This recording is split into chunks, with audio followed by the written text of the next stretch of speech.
தம்பதிகள் வாழியவே இல்லறம் கண்டு பல்லாண்டு பல்லாண்டு பல்லாயிரம் ஆண்டு தம்பதிகள் வாழியவே இல்லறம் கண்டு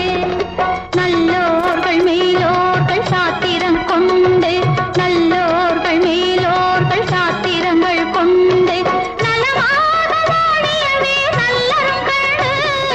பல்லாண்டு பல்லாண்டு பல்லாயிரம் திருமணமாம் திருமணமாம் தெருவெங்கும் ஊர்வலமா 100 வருஷம் இந்த மாப்பிள்ளையும் பொண்ணுந்தான் பேரு விளங்க இங்கு வாழணும் சோழவனத்தில் ஒரு சோடி குயில் போலத்தான் காலம் முழுக்க சிந்து பாடணும் ஒண்ணுக்கொண்ணு பக்கத்தில பொண்ணு புள்ள நிக்கையில கண்ணு படும் மொத்தத்தில